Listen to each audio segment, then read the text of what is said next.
This is Talking My Walking. I am Rodrigo Ribeiro, and today I'm going to talk about philosophy as a spiritual exercise. Philosophy, as I understand it, is an exercise to understand, is an intellectual exercise to understand how the world works, which means that we analyze literally everything. I believe, at least it's I giving my definition, the one I use, the way I'm interested in understanding the world, and the way I believe it's necessary to understand it, because if we do not have an exercise, and by spiritual I mean wholeness, the problem of many people that have this dualistic understanding of the world, perception of the world as divided into the spiritual and the physical world, the material world, which means that kind of this dirty, messy, painful physical world where life really exists, that the only form of life that we know, that's the one we feel, is in one side, and then that's that spiritual life that seems to be the other side, the true side. Is this a lie? Do we want to believe that this is kind of a lie, a fake life? No, it is not. And that's a very bad approach, because it justifies and excuses a lot of unnecessary suffering that we allow to happen, that we ourselves cause, and we, while talking about spirituality and the spiritual evolution, spiritual development, and all that rhetoric that most of the time is empty. Do not most of the time people talk about spirituality is empty rhetoric. It's and I think many people feel it. They don't really feel what they are. They try, because it happened with me as well. You try to feel what it doesn't real. It doesn't resonate with you in the end. And then it's the outside world, it's their the nature, it's their society and the economy and politics and everything else that is part of the real world where we exist, the natural world and the world built by mankind. And then we just kind of give a lot of relevance to one side, and we kind of neglect the other side. Just have to survive, to live in it, but it's not important. We know it's important, we can feel it, but we try to create that kind of cognitive dissonance that is a philosophical problem for sure.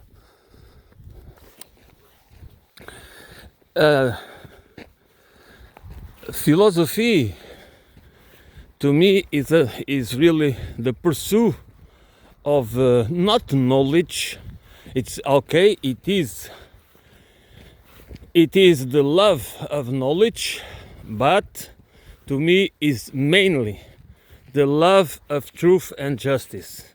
It's the pursuit of justice and truth, because those two concepts are essential for whatever.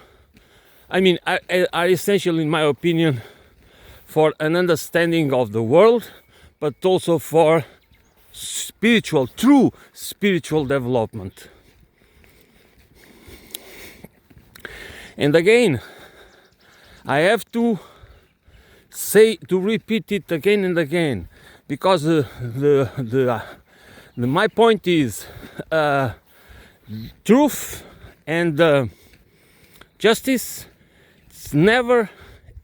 I never talk about it in absolute terms. It's always relational.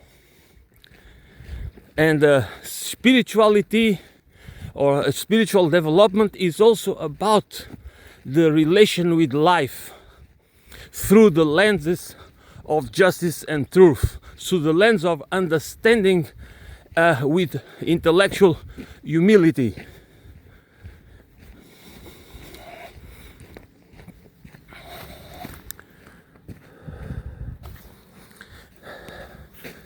Economics have to be economics of justice and truth, not economics for profit. Does it mean that we cannot have an economy where we can have an incentive? That there is an importance to have an incentive to create to make people, to put people to work. Let's put it this way. That is something to discuss. That's something to debate. But economics itself, it needs to be economics of truth for justice. The same goes for politics. And the main point of this is that it's there is no separation. Economy, there is no economy but political economy. There is no society but a society that is as an economy and is based on politics. There is no spirituality without incarnated life. Okay, there is no society and culture without nature. So the separation exists, but the separation only can only be understood as part of the same whole.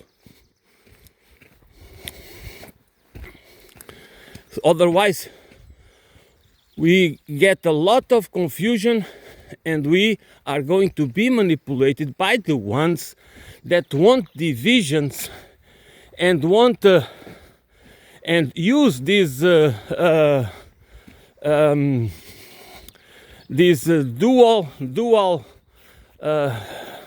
visions of the world in order to manipulate us. Spirituality is not about contortionism, it's not about whatever we can do with our bodies. Spirituality is it's actually a philosophical exercise. It's a philosophical exercise that allows us to discover and understand who we are in the context of the world where we live, whether it is our society, civilization, and nature and everything else. It's about understanding to connect the dots. It's about everywhere we go, there is only one God, and it is the God of money, Manon. Then we need to find excuses and justifications to make us believe that we cherish the real God that is somewhere in heaven or everywhere. We just that's not, we have that. So, you go in you have a spiritual. What's the name for it? Don't even remember right now. Okay, that you just have, you just pay. Okay, you have to pay to go to those places where you are supposed to have exercises and yoga and everything else, and then you have a kind of a cleansing, a spiritual cleansing, that as if you come out of there as a new person, as if the main God of your life has changed, as if you don't come back to the same society, as if you don't have to perform the same shitty job, if you are not lucky enough to have a job that you eventually enjoy. So you just have I mean, this is the dualistic that we do not understand, that the world where we live is as a cultural part, which is the human built part, and the natural. But that is not, that separation doesn't exist. It exists only because we have the ability to build artificial environments. And by artificial environments, I mean material and also virtual and also fictitious environments, which are the narratives, which is the symbolic, using symbolic language to perceive, to create meaning for ourselves within the larger environment, which is the planet Earth and all the rest of life that exists on this planet. And not only the life, but the geosphere, the hydrosphere, only all the ecosystems that make the ecosphere. So there is no separation. This is that's absurd. Our economy, the economic system, the civilizational paradigm, the politics, the culture, everything it needs to be subordinated to truth and justice, because that's the only way that we can have a society based on fairness, based on equality, not because everybody is going to wear the same clothes or shoes or whatever, but because it's a principle of justice and dignity. And the dignity of life is for everybody. Human beings, all sorts of animals, even the ones that we might hate. We are not entitled to kill them without, if we don't have the absolute need to do it, if they don't represent a true menace to our existence. Just not because we think, just not because a wolf comes and eats a lamb, that we are going to kill all the wolves. And why? Because it is us that have changed the what I could call the natural environment by domesticating animals and making us dependent on them and creating economic systems that make us lose profit if we lose one of them. That's not the animals. There's nothing wrong with them, but that's okay if they represent the true menace, but never to drive them extinct. And even what I mean is that we cannot feel entitled to control. The earth is not ours. Because if the earth are ours, what it means that we believe it's ours, but it's not ours.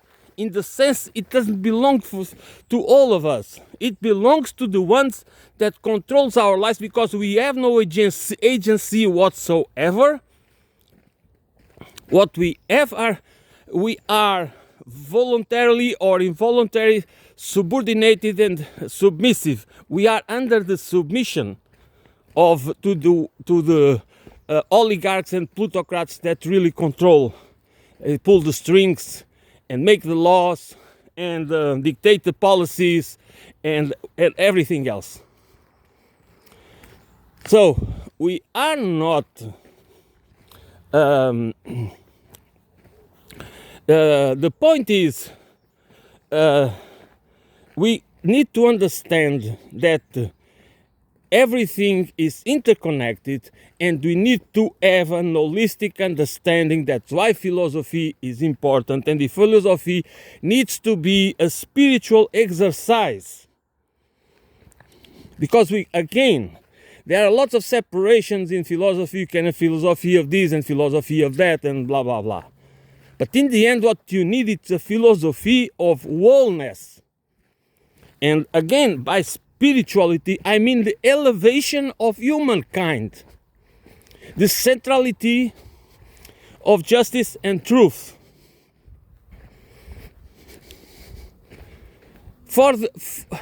Not as a...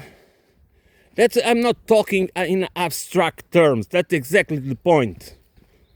I'm talking about a spirituality that is really physical, that is exercised through the living organisms, with the mind, with the ability to feel and imagine and create and understand. That's the point. That's why it is important. That's why, to me, that is the most important form of philosophy, and at the same time spirituality, spiritual exercise.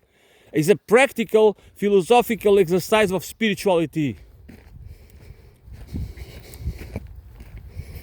To understand and to live, and at the same time, between our inner lives and our outer lives, let's put it this way, there is a unity, that we don't have a life, that we don't change our skin or our whatever it is to go when we go to church on Sundays, and and then we go back to our business as usual, where we can be crooks and we can do all kinds of machinations to maximize profit and whatever it is that we want to achieve. So, and that of course is the root of all evil. That's not because the human condition. Don't blame the human condition, because the human condition is very plastic. The human condition has the ability to adapt to everything almost. So that's maybe the only thing that we can blame in the human condition. So this concept of wholeness and holistic understanding of life, of the economy, society, civilization, human place. What's the human place in the, in this broader context? And okay, everybody has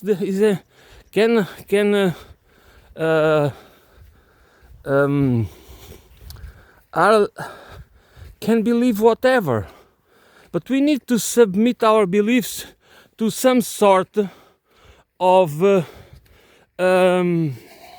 scrutiny. You know, we cannot just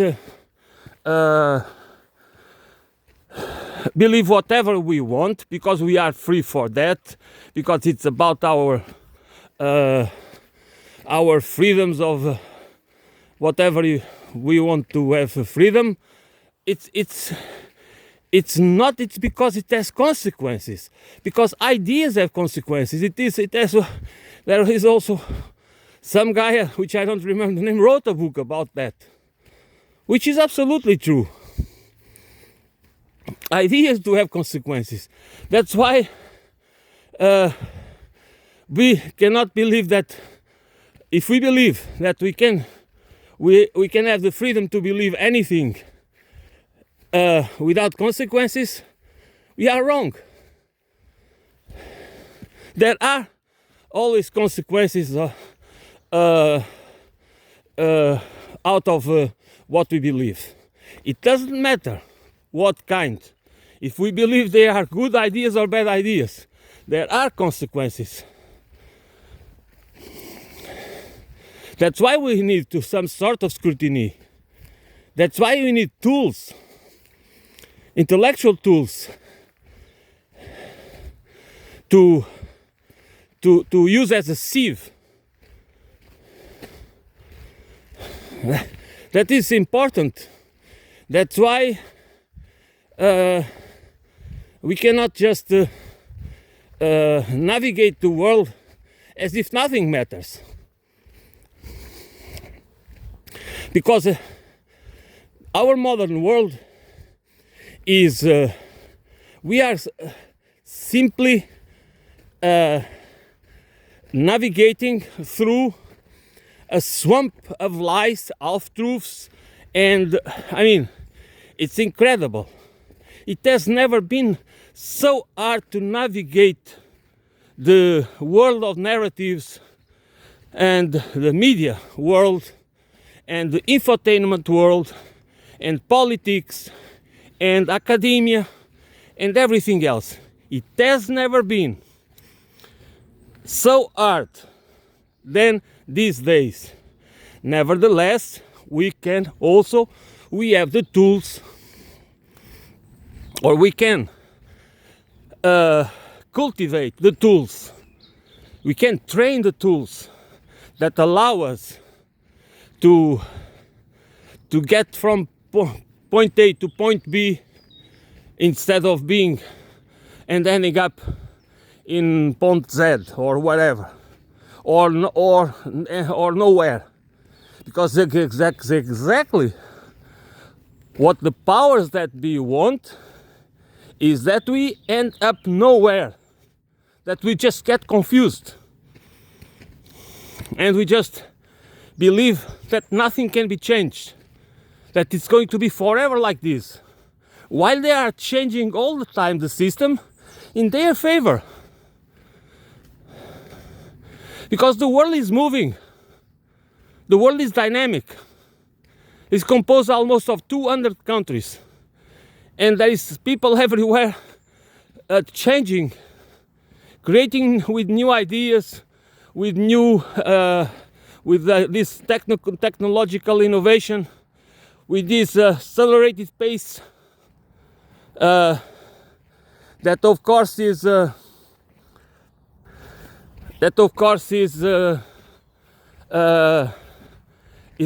part of the problem as well.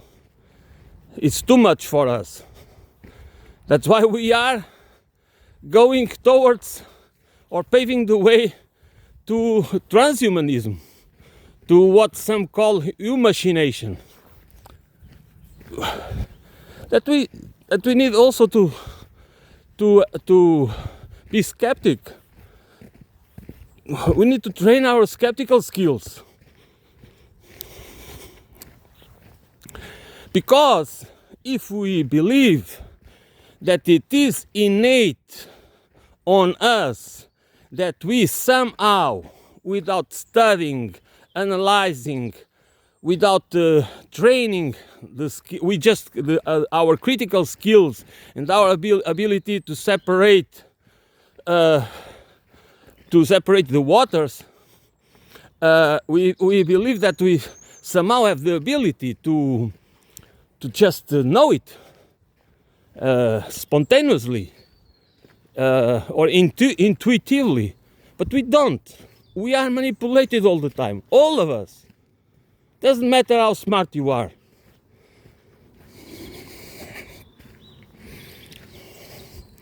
So, for those who really believe, for those who spirituality is important, they need to understand that spirituality disconnected from the real world, disconnected from the economy, from society, from from the unnecessary suffering inflicted in millions and thousands and hundreds of millions of people every single day, and not only people, animals, and all forms of lives. The destruction of ecosystems and everything else in the name of a specific God that all of us in some way, that's the God that really rules our lives, the God of money. And we do not want to understand that our spiritual development goes through the understanding of this, the deep understanding, and by connecting the dots and having an holistic understanding of this system, everything is interconnected and interdependent, and that we need to change. We need a civilization and an economy and a society that is really true spiritual, not separating, not the separation of these two realities, because spirituality is in life, is inherent to life. Is in the leaves of these plants and trees, in the roots. It's everywhere. Spirituality is everywhere. Is not here and there.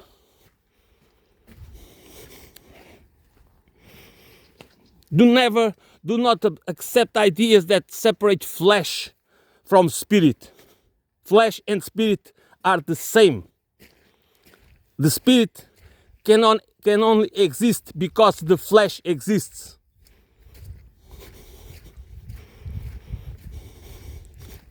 That is a philosophy of unity, of wholeness.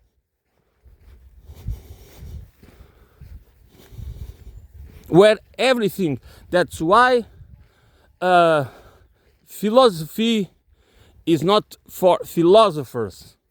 The love of knowledge, the love of wisdom, the love of truth and justice is for all of us.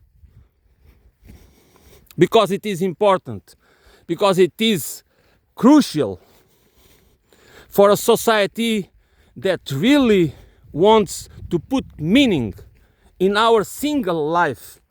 That our single individual can have a meaningful life, not being a slave, not being enslaved by debt, crippled by debt, not being transformed in an homo economicus, not being trained and educated to become part of the professional managerial class. That's not the point of life. That's not the point of human existence. And that is, to me, if we don't get this, we don't get anything. I don't want to sound, like I know. No, this has been all my life that I think I have tried to understand what I'm trying to say, to convey. And I got it, as I used to say, I do not pretend it is my wisdom, because wisdom to me is a collective shared. It's collectively shared. We cannot achieve any kind of wisdom without others, without the other people's experiences and knowledge and skills and talents. That's what people, this is absolutely, this is,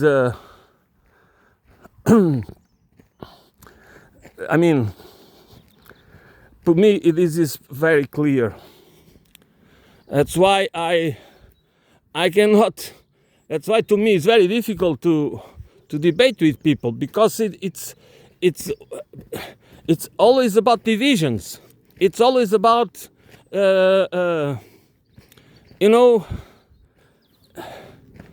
every person wants to be it's about who wins the discussion. And again, if I hate something, is Sufism. It's not about winning a debate. It's about searching for truth, for justice. Because that's the only way that we all benefit. That's the only way to have a so-called win-win game. This game of winners and losers, and we're supposed that if we are losers, that's our responsibility. There's nothing else going on in the world, in society, in the economy. There's no people rigging the rules of the game. That means the game is not rigged at all, of course. There is a perfect harmony. The market economy is just always, money doesn't matter, and it's as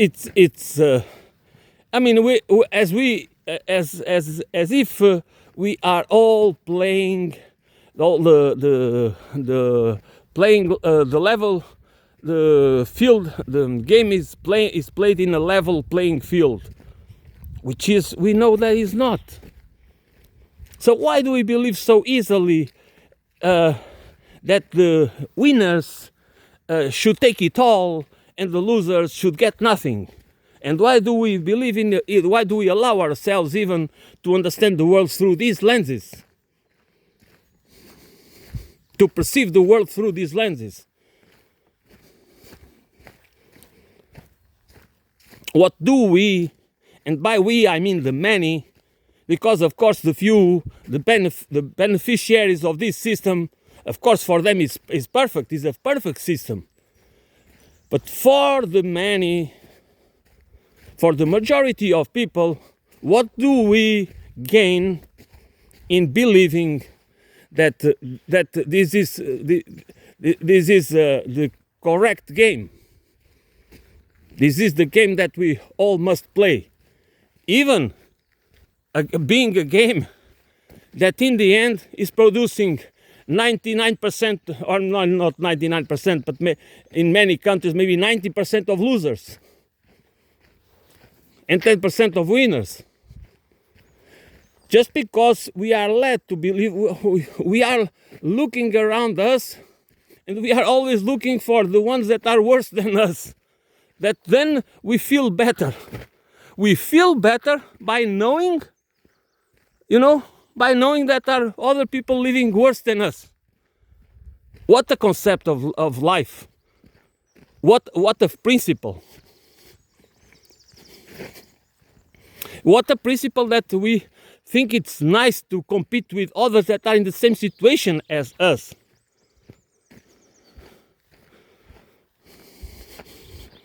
To even blame them for our situation, not the ones that create the conditions that makes our lives miserable.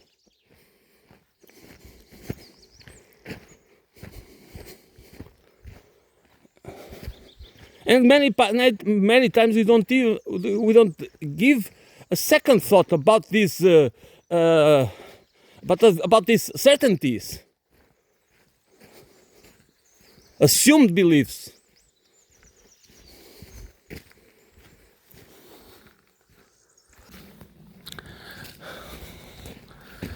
Of course, we can live in many other ways. It's not. That's a question of debating it. That's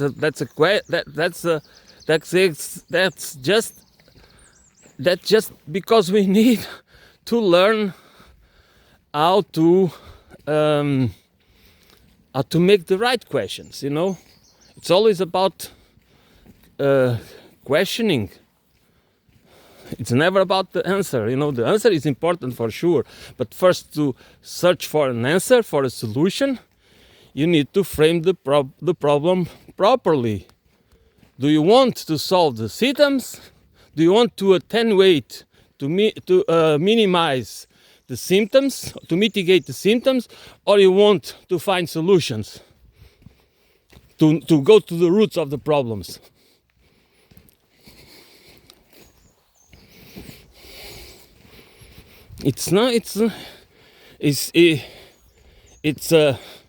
I think this is easy to understand, but it's not easy to do. That's why we need practice.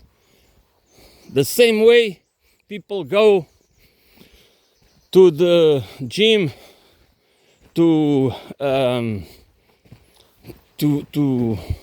get in shape, kind of. You need to train. Our cognitive skills need to be trained. Our intellectual tools need to be trained. Our critical thinking needs to be trained. Our ability to understand and to analyze complex systems needs to be trained.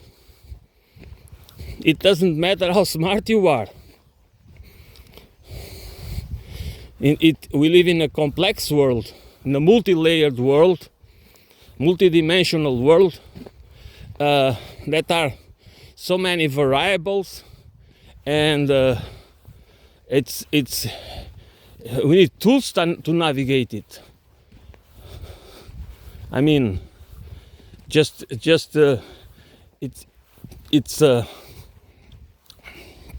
otherwise, of course, we are condemned to be manipulated. We are always manipulated, nonetheless. But then we become other people's tools. We become just useful idiots. It doesn't matter if you believe what you believe you are. In the end, what matters is what's your life. Do you control your life? Do you do what you want to do with your life? Do you have a job that rewards you? Why are you all the time struggling to pay your debts, to have a decent life? Why is that? Why should we have billionaires? Why should we have a fiscal system that allows billionaires to become so rich? You know, 1 billion is 1,000 million. 1,000 million. So why do we accept it so easily? Fiscal paradises, shadow banking, trusts to hide the wealth of oligarchs and plutocrats. So we have a lot of legal specialities And we have a lot of high-end lawyers, firms, you know, that's what that's their job. The same way we have public relations firms and legacy media and you know, Hollywood and everything else, and academia and the non-profitable industrial complex. I mean, these people, they are all, in general, I mean, there are exceptions, of course. There are good examples that they are working for the collective good. But in general, the ones that have funds and resources, technological resources, logistic resources, human resources, and everything else, are the ones that do the beating for the wealthy. From making the laws, to implementing them, to making sure that they function, to the ones that are deceiving us, that are using weapons of mass deception to keep us divided, delusional, and that's it. It's a very powerful machine, because it works in every field. It's not just they are pointing to us. They are targeting us from every possible angle to keep us confused, delusional, weak, divided, to control us. The rule is old, and we just get along with it. And we get along with it because we don't dare to say, okay, do my certainties are really good for me, my community, for the future of my offspring? Is it the way the world should be managed? Because as we know, we have a managed world. We have managed democracies. Liberal democracies are managed democracies. You can read the book by Sheldon Walin, Inverted Totalitarianism.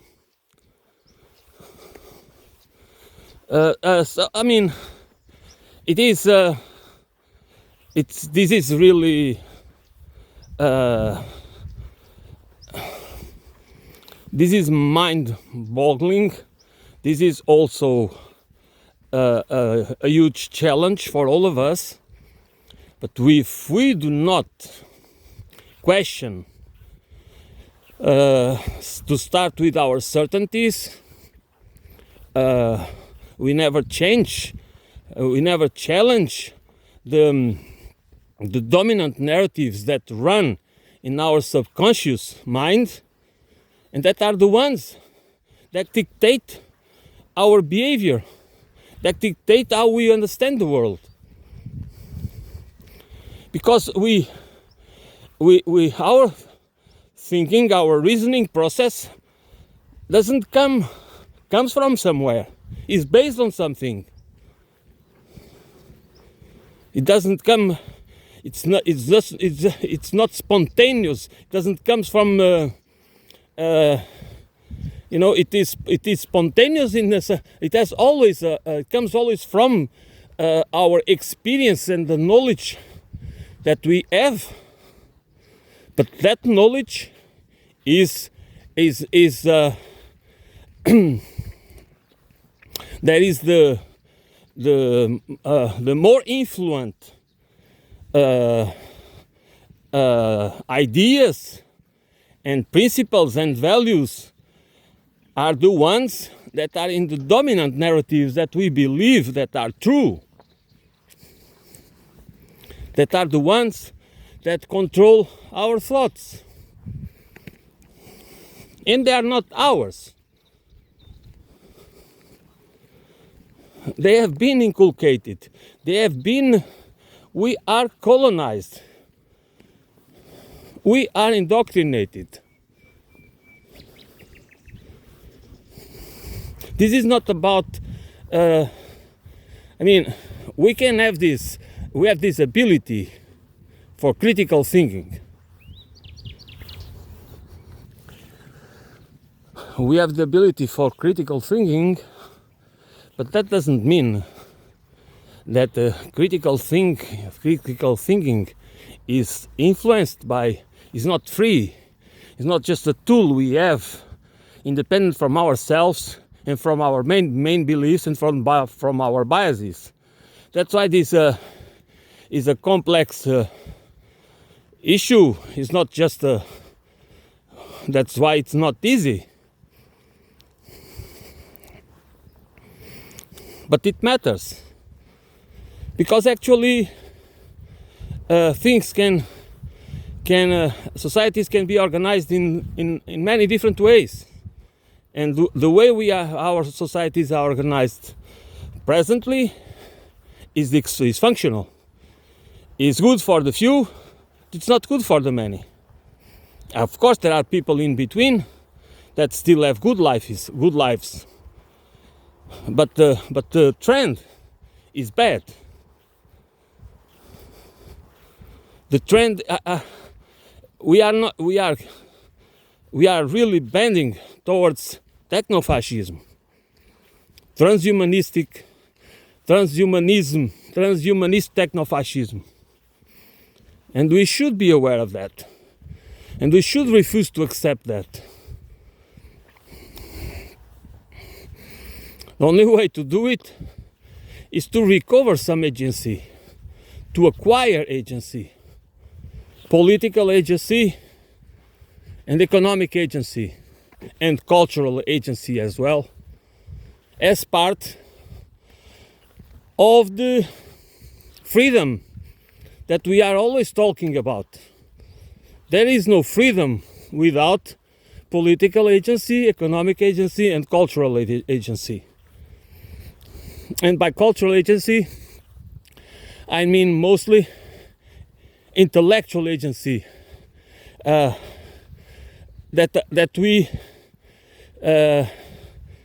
try to be as least as possible, and we try to have some agency over the concepts, ideas, and values that really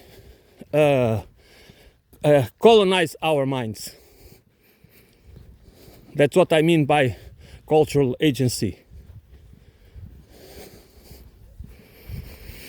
So that will be it for today.